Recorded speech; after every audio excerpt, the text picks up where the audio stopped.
معك وينه الكرت؟ وينه؟ ليكو هذا الكرت، بنحط الكرت على التراموي سواء الحديث او ليكو القديم. مرحبا، كيفكن؟ حلقاتنا الماضية حكينا عن المناطق بمدينة أنطاليا، حكينا عن كبس، حكينا عن كونيلتي، حكينا عن مراد باشا، وحكينا عن المناطق البعيدة مثل ألانيا وكيمير وكاش وكالكان وغيرهم. بس ما حكينا عن شغلة كثير مهمة، هي المواصلات. إنه نحن كيف فينا نوصل لهالمناطق هي؟ بعد ما كثير عالم سألتني إنه شو الطرق وشو المواصلات الموجودة، فموضوعنا حيكون اليوم على المواصلات مدينة أنطاليا. مدينة أنطاليا بتمتاز كسائر المدن التركية بشبكة المواصلات الحديثة الموجودة فيها، حيث انه نحن عندنا كونيلتي وكبز ومراد باشا تربطهم شبكة مواصلات حديثة، من الباصات او التكاسي او حتى المترو، بالاضافة للمواصلات الثانية الموجودة مثل الميكروباص او الباصات النقل الداخلي او حتى المطارات الموجودة فيها، اللي هن مطارين عندنا، مطار أنطاليا الدولي بالاضافة لمطار غازي باشا بألانيا.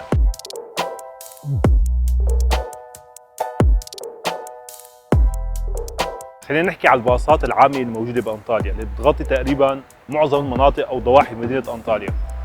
الباص هون لونه معروف، لونه تركواز وسقفه أبيض، بس في شغلة كتير مهمة، إنه أنت ما فيك تطلع للباص إلا ما يكون معك وينه الكرت؟ وينه؟ ليكو هذا الكرت، فيك تطلع بالباص تقريبا تكلفة 3 ليرات و20 قرش. طبعا إذا أنت طلعت خلال رحلة ثانية قبل ما تنتهي الساعة، يعني 59 دقيقة، ما تنحسب عليك رحلة. في شغلة كثير مهمة، إذا أنت حابب تعرف تحركات الباصات الموجودة هون، ففي برنامج اسمه موفيت، نزله، راح نذكر الرابط تحت بالتفصيل تبع الفيديو تبعنا. خلينا نشوف كيف بيشتغل الابليكيشن.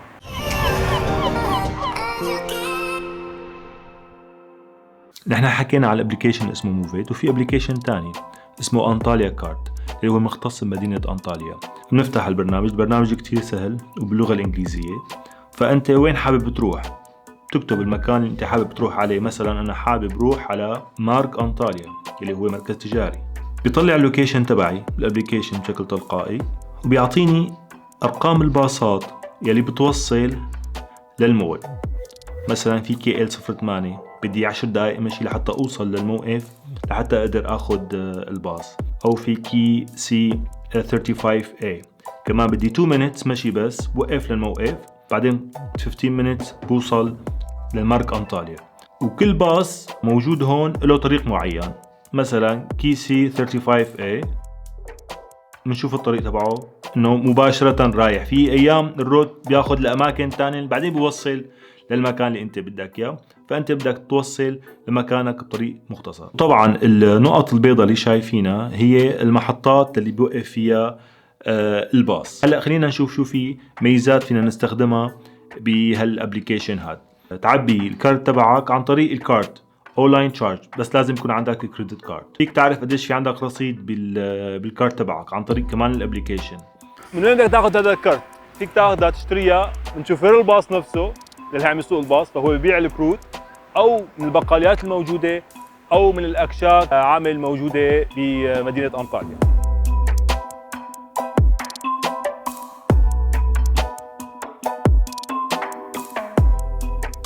رح نعبي هلا البطاقه. هذا متواجد منه بمناطق مختلفه، بنقط مختلفه. بنحط الكرت، في صفر الحمد لله. احنا عم نجرب بس. صار في 5 ليرات، تعبى الكرت.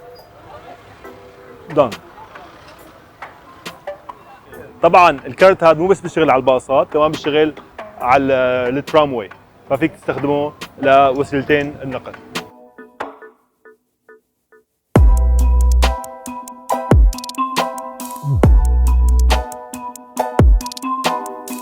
هون الباصات يسموا بأرقام وحروف.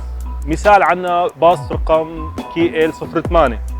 بتتذكروا حلقة حكينا بالحلقة الأولى عند الكيبل كار، بنطلق من هنيك بيخلص بمنطقة لارا، لكن طريقه عم نحكي نحن 40 كيلومتر من شرق المدينة لغربها. بيمرق بأماكن ومعالم كتير مهمة، مثلا في بيمرق بالمولات التجارية المهمة الموجودة بأنطاليا مثل ميغروس مول، المدينة القديمة. بالاضافه كمان بيمرق لدودان شلاله سيل اللي او شلالات دودان المشهوره بمنطقه لارا.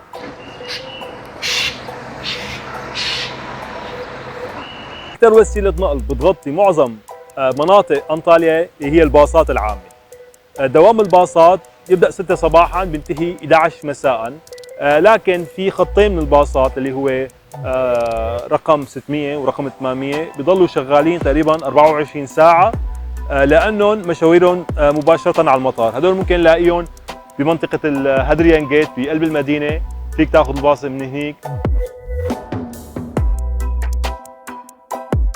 حكينا على الباصات العامه انه بتغطي مدينه انطاليا، لكن ضواحيها حصرا انت لازم تاخذ باصات او ميكروباص الصغير اللي هن بتلاقيهم له مناطق انتشار معينه. مثلا عم نحكي نروح على كمر، تتذكروا بحلقه كمر قلت لكم في مواصلات توصل لهالمكان هذا بمنطقه ملاقيه بمنطقه كونيلتي مركز تواجدها بشكل اكبر، او بمنطقه الاوتوغار كيبس.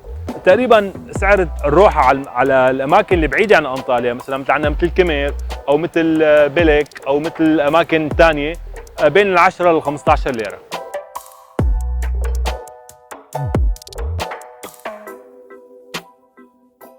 طبعا بالاضافه لشبكه الترامواي الموجوده، في عندنا شبكتين، في شايفينه هذا اقدم شبكه موجوده بانطاليا، هذا انشئ سنه 1999 على طول تقريبا 8 كيلومتر، ببلش من الاتاتورك بارك بينتهي بمنطقه إشكلار بمنتصف منطقه مراد باشا.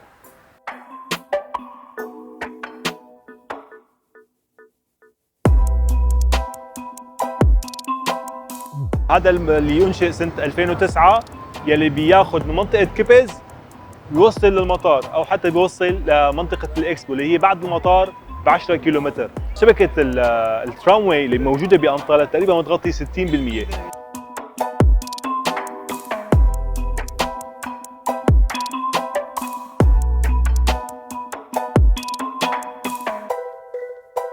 للتنقل لمدن انطاليا البعيده مثلا مثل عندنا الانيا، نروح على سبارتا، بدنا نروح على انقره، بدنا نروح على اسطنبول او طرابزون او ديار بكر، هي الاماكن البعيده هي، فعندنا طريقه واحده اللي هي انه نروح على الاوتوغار اللي هي محطه الباصات او الكراجات بمدينه انطاليا اللي هي موجوده بمنطقه كيبس، ففينا ناخذ من هنيك باص على اي مكان بدنا اياه. طبعا في شركات مهمه هنيك موجوده مثل عندنا كمال كوتش، عندنا اولوسوي، طبعا كلها شركات مهمه. الباصات تطلع على الوقت، يعني اذا سفرتنا مثلا الساعه 7 بيطلع الباص. كل شركه عندها ابلكيشن، فيك تحجز اونلاين تشتري البطاقه تبعك، او فيك تاخذها وتشتريها من مكاتب المنتشره بانطاليا او حتى بالمدن التركيه. طبعا الباصات مخدمه سواء بانترنت او جهاز انترتينمنت، حتى طول الطريق مي او بيضيفوا كمان قهوه شاي، فانت ما بتحس بمعاناه السفر تبعك.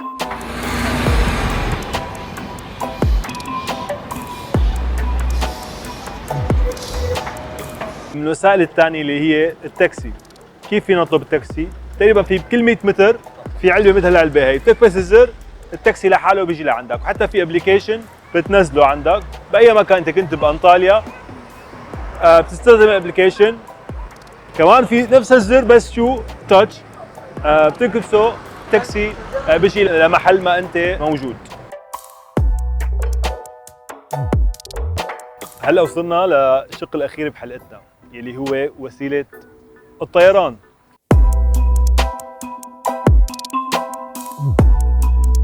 تكمن أهمية مطار أنطاليا الدولي كونه مربوط مع أكثر من مدينة حول العالم برحلات مباشرة، سواء عم نحكي من دول أوروبا أو حتى دول الشرق الأوسط. مثال عندنا نحن الأردن، طبعا طيران ما بتوقف صيف شتاء. أما بالنسبة لباقي الدول مثلا عم نحكي مثلا من الإمارات بتفتح خلال فصل الصيف لأنه بيكون موسم سياحي. وبالنسبة للدول الأوروبية صيفا شتاء عم نحكي من ألمانيا أو من دنمارك أو من النرويج أو من السويد، فطيران يومي موجود على انطاليا وبشكل مباشر. اما بالنسبه للطيران الداخلي فنحن عندنا كل ساعه من انطاليا لاسطنبول في رحله، سواء عندك اذا بدك حابب تروح على مطار صبيحه فيك تروح عن طريق التركيش ايرلاين او البيجاسوس، او اذا حابب تروح على مطار اسطنبول الدولي فيك تاخذ الاونير او اطلس جيت او تركيش ايرلاين.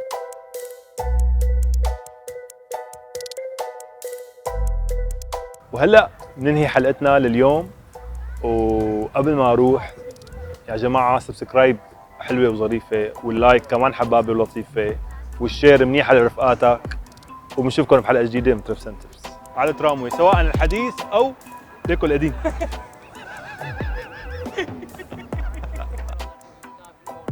مع النظارات ولا بدون نظارات؟ قبل الفلافل وبعد الفلافل؟ بس ما شفنا شاي بعد الفلافل يعني. مستني هالتراموي لحتى يجي. معك رقم تليفون للشوفير تبع المترو؟ ولا هو اوتوماتيك هذا بيجي معه ولا شو؟